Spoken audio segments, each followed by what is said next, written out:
OK, pour la leçon 3.5, les angles intérieurs et extérieurs de différents polygones. En divisant un polygone en triangle, tu peux calculer la somme des angles intérieurs. Le tableau suivant indique la somme des angles intérieurs de quelques polygones. Alors, je vais voir le triangle. On le sait qu'il y a trois côtés. On le sait évidemment que ça donne un triangle. Puis on le sait déjà qu'un triangle, c'est 180 degrés. On a parlé du quadrilatère dans la leçon précédente, que c'est deux triangles. Oui, il y a quatre côtés, donc il y a deux triangles.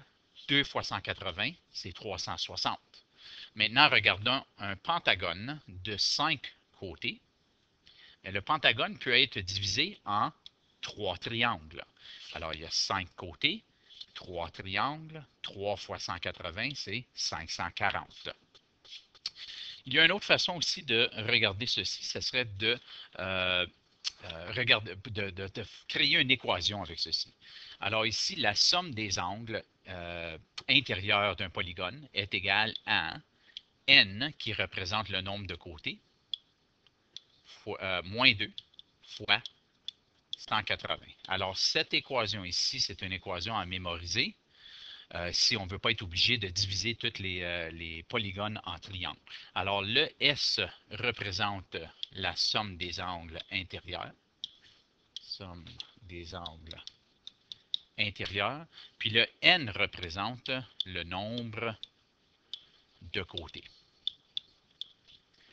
Maintenant, exemple 1. Calcule la somme des angles intérieurs d'un polygone à 12 côtés, soit un dodécagone. Alors, je pourrais séparer ceci en triangles, comme ceci. Les lignes ne seront pas parfaites. Jusqu'ici, jusque-là, et jusque-là, puis jusque-là, et jusque-là. Alors, 1, 2, 3, 4, 5, 6, 7, 8, 9, 10 triangles.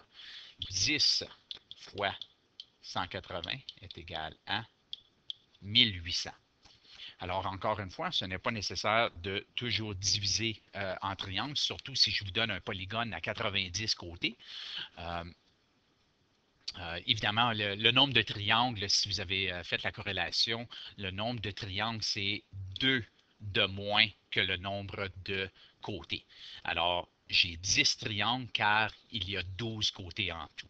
Mais l'équation est S égale à N moins 2, donc le nombre de côtés moins 2, fois 180. Alors, S égale à 12 côtés moins 2 fois 180. 12 moins 2, c'est 10.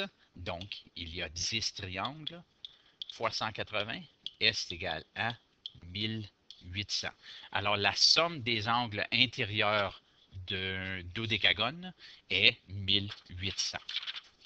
Pour l'exemple 2, détermine la mesure de chacun des angles intérieurs d'un pentagone régulier. Bien, un pentagone régulier a des angles égaux et des côtés égaux. Alors ici, j'ai mis un pentagone, 5 côtés, puis ces 5 côtés-là sont de la même longueur. Alors, je pourrais aller mettre des lignes ici pour identifier que ces côtés-là sont tous pareils. Et les angles sont tous la même valeur aussi. Alors, comment est-ce qu'on calcule ça? Bien, on va commencer avec l'équation. S est égal à N moins 2 fois 180. S égale à 5 moins 2 fois 180. S est égal à 3 fois 180. S est égal à 540. Ensuite, j'ai laissé ici, tandis que tous les angles sont égaux, il s'agit de diviser le total des angles intérieurs par le nombre de côtés. Alors, je vais utiliser A comme variable ici. A est égal à 540 divisé par 5. A est donc égal à 108 degrés, qui veut dire que chacun de ces angles est 108 degrés, ainsi de suite. OK? Ici, relève le défi, détermine la valeur des angles X et Y dans le polygone régulier suivant. Encore une fois, je vais le laisser, celui-là. C'est un hexagone, il y a 6 côtés. Donc, il va falloir trouver c'est quoi la valeur d'un angle. Si on connaît la valeur d'un angle, on va être capable d'aller trouver la valeur de la moitié d'un angle.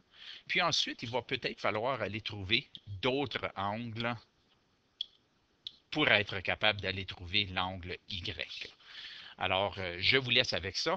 Ensuite, affaires, pages 107 et 108, ainsi qu'il y a des activités à la fin du livre.